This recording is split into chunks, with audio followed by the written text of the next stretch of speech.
Arnaud Rousseau nous avait dit non, vous savez, c'est pas le bon timing, là il faut pas...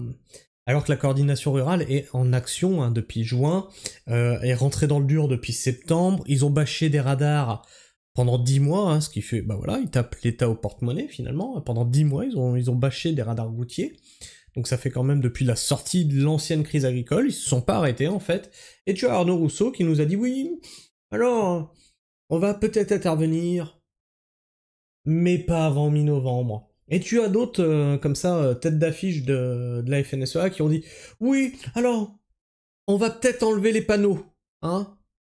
Peut-être. Si on retrouve la clé de 17 pour les enlever. Ou alors, on fera peut-être une manifestation avec courtoisie. Ah oui, peut-être. Mais peut-être. Mais en tout cas, avec courtoisie, c'est sûr. Mais peut-être. » Et Arnaud Rousseau qui nous dit pas avant mi-novembre parce que c'est pas le bon timing, c'est pas le moment, c'est pas la bonne période, parce que tu vois, il y a une période pour manifester. Et tu te dis, mais qu'est-ce qu'il y a derrière ça? Pourquoi cette date de mi-novembre? Eh ben, cette date de mi-novembre correspond à un truc qu'il faut signer. C'est le Mercosur qui est en débat, il n'est pas encore signé, et devinez quand est-ce qu'il se signe? Hein? Tu pourras manifester tout ce que tu veux après mi-novembre. T'es baisé. T'es baisé parce que ça sera signé. S'il est signé, on sera tous dans la rue. La colère des agriculteurs face à l'accord de libre-échange Mercosur. Voilà, alors les adhérents FNSEA, est-ce que ça vous remet un peu les idées en place là? Est-ce que vous allez dégager votre foutu syndicat? S'il est signé, on sera tous dans la rue. La FNSEA aussi, hein. Quand je vous dis, ils se mettent dans la rue pour manifester contre des trucs qu'ils ont signés. Bah voilà, vous y êtes, vous êtes face au fait accompli. Ici, on est sur une chaîne pragmatique, on est factuel, et les faits, c'est ça. Voilà. Bonjour la FNSEA. Au fait, on m'a prévenu d'ailleurs, la FNSEA, vous avez désactivé les commentaires sur votre chaîne YouTube. Oups. On se demande bien pourquoi. L'accord de libre-échange entre l'Union européenne et les pays d'Amérique du Sud est une nouvelle au centre des débats. Et ce, malgré le positionnement de la France, une situation qui déplaît fortement aux agriculteurs de Franche-Comté, impactés par de possibles importations de viande. Voyez, on a aussi ces mouvements écologistes qui nous disent « Oui, les vaches elles pètent, machin, et puis il faut être vegan, et puis ceci, puis cela, ils veulent tuer l'agriculture française, ils veulent tuer les éleveurs français. » Et derrière, on te dit « Mais de la viande, de toute façon, on va en importer. » C'est ça qu'ils veulent en fait. C'est vraiment flinguer l'agriculture française. Parce que tu crois que la viande qui vient d'importation, elle est faite avec plus de respect que celle en France. En France, on a une chance phénoménale, c'est qu'on a des agriculteurs qui se sont battus contre des méga fermes. Des méga fermes-usines. Qui ont le respect de leurs animaux. Alors tu diras ce que tu veux, ils ont le respect de leurs animaux. Maintenant, tu vas aller voir comment ça se passe dans les pays où on va importer cette viande, et tu vas revenir me dire qu'en France, on fait des camps de concentration pour animaux, comme certains me disent. Va juste voir des fermes de production bovine en Amérique. Juste pour voir. Si tu veux voir à quoi ça ressemble vraiment un camp de concentration pour animaux, bah tu vas être servi. Ben voilà, c'est ça que vous voulez faire entrer sur le territoire, plutôt que de favoriser une agriculture, certes, qui produit de la viande, mais qui produit de la viande dans le respect de l'animal. L'animal, tu vois, il voit un pâturage. L'animal, il a de la place pour gambader. Hein, c'est pas des animaux qui sont serrés les uns contre les autres. Oh ouais, mais si, parce qu'en hiver, ils les mettent dans une étable. Bah oui, ils les mettent dans une étable, oui. Oui, parce qu'en hiver, tu vas pas les foutre dans des champs qui sont détrempés. Enfin, réfléchis, ils connaissent leur métier un petit peu. Pas comme toi, pas comme celui qui commente en général. Si l'accord passe, ça ravivera la flamme et une nouvelle mobilisation serait totalement envisageable. Non mais il y a déjà des mobilisations en fait, hein. Clame Florent Dornier, président du syndicat agricole FDSEA du Doubs. Alors, je rappelle, la FDSEA et les JA sont de la même maison que la FNSEA. Donc vous voyez qu'ils sont en train de s'insurger contre un truc que la maison mère va signer, mais ils sont déjà en train de dire « Attention, hein, si on le signe, on sera pas content !» C'est pas de la figuration, ça? Non mais là on est... Non mais vous êtes proche de la schizophrénie, en fait. Vous êtes des putains de psychopathes. Ah bah on va le signer, hein, mais on sera pas content. Mais on va le signer quand même. Ou c'est un dédoublement de personnalité, je sais pas. C'est quoi le délire de ce syndicat? Enfin, je sais bien le délire que c'est dans ce syndicat, hein, c'est une question rhétorique. Hein.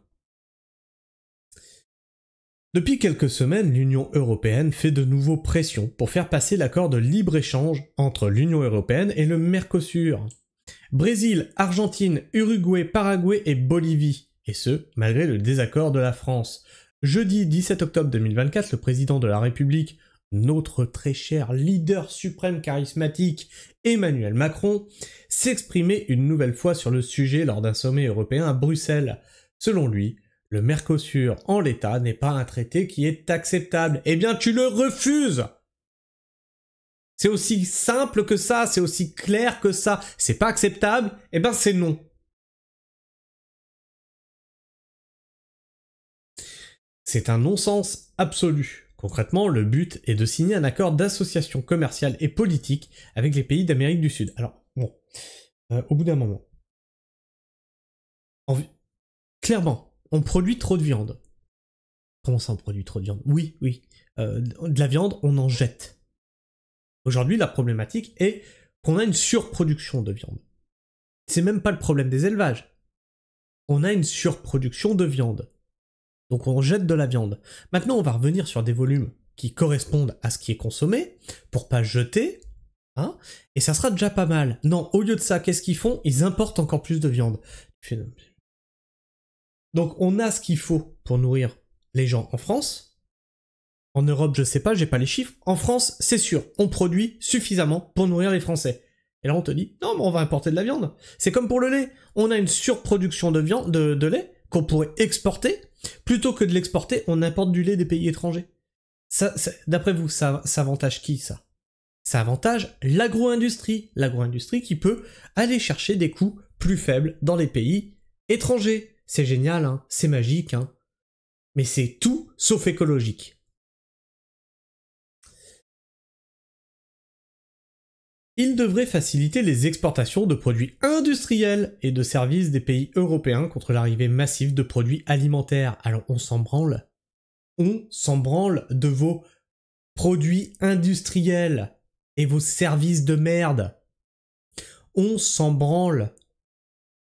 Vous nous avez matraqué la tête avec la souveraineté alimentaire. Mais là, pour exporter des produits de merde,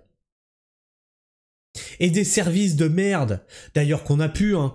Par exemple, je pense au nucléaire, hein, vous avez réussi à brader ça aux Américains, on est en train de perdre toutes nos technologies, mais par contre vous voulez flinguer l'alimentation maintenant. Oh non mais c'est rigolo, non mais c'est... Oui mais on va exporter des produits, du coup on va importer de la viande, et puis des produits laitiers, et puis du blé. Mais allez vous faire foutre au bout d'un moment. Contre l'arrivée massive, hein, de produits alimentaires et agricoles des pays du Mercosur. Un accord qui inquiète vivement les agriculteurs français qui craignent la concurrence déloyale de produits non soumis aux normes d'hygiène françaises et donc à des prix bien inférieurs à ceux du marché. Bah oui, parce que norme après norme, qu'est-ce que ça a fait? Ça a fait que les agriculteurs ont dû investir, produire moins, produire mieux, mettre plus d'espace pour leurs animaux, etc., etc. Donc tout ça, les agriculteurs français le respectent. Ils le respectent en contrepartie de quoi? De se faire enfiler. Parce que, bah voilà, maintenant, vous avez respecté tout ça, bah vous auriez pas dû, parce qu'on va vous mettre en concurrence avec des pays qui ne le respectent pas, de toute façon.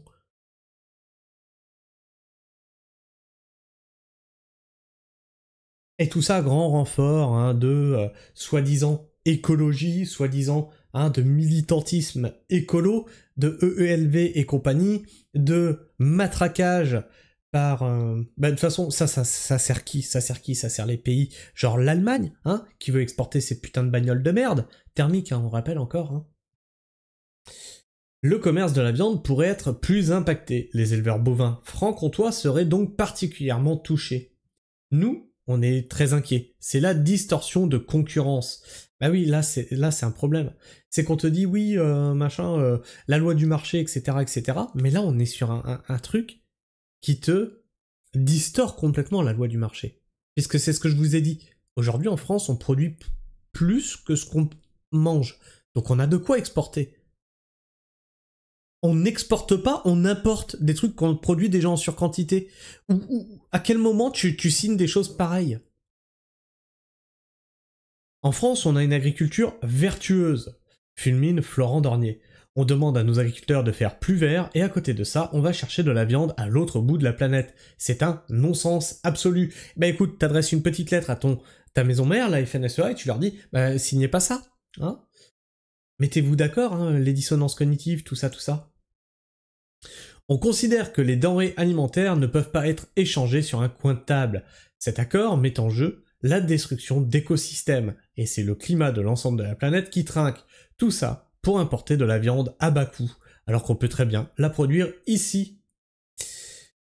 Quant à la position de la France, là encore, l'énervement des agriculteurs est palpable. Ça fait des années que c'est repoussé, mais tous les ans, il est remis sur la table, soi-disant. Soit c'est oui, soit c'est non.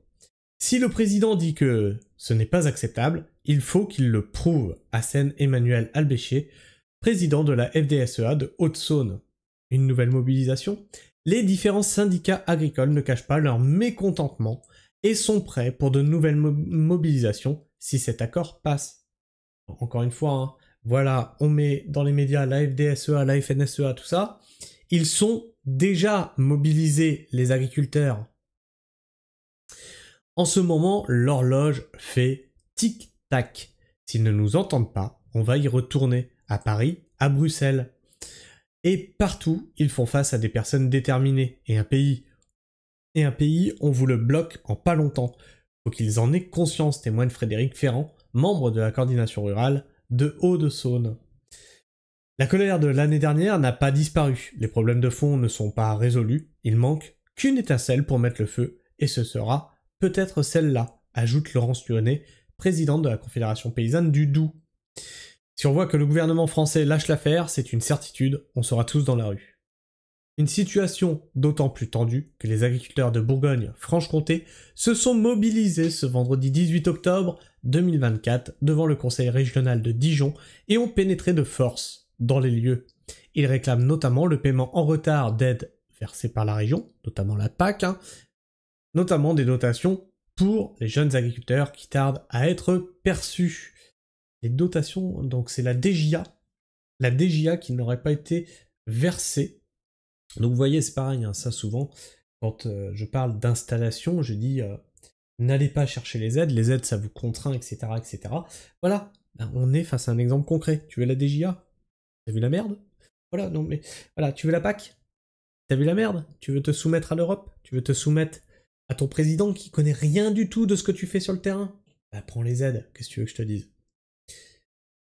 Enfin bref, je sais pas ce que vous pensez de tout ça. N'hésitez pas à me partager votre avis et votre opinion dans l'espace commentaire, à en débattre entre vous, dans le respect mutuel. Alors je le dis, mais en général c'est très très calme dans mes commentaires. J'ai la chance d'avoir une communauté plutôt sympathique. Et de temps en temps, il y a un petit troll comme ça qui pop. Bon, il dure pas très longtemps, hein, en moins de 24 heures. On arrive à le cibler, à le trouver et à le bannir avec l'équipe de modération.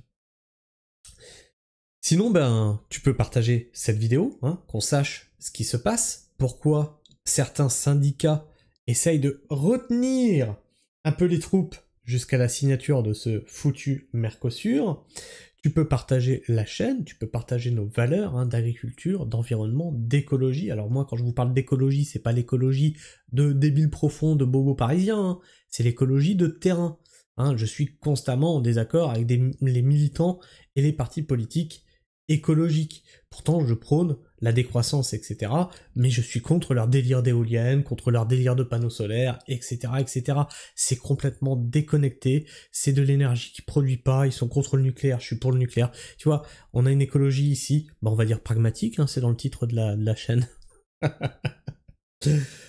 Et puis bah sinon, bah tu peux t'abonner, vérifier que tu es toujours abonné, puisque apparemment YouTube s'amuse encore à en désabonner, et certains d'entre vous à la chaîne en plus. Et puis bah sinon tu likes, tu dislikes, tu cloches, puis moi je vous fais la bise, prenez soin du sol, et restez pragmatique. Ciao.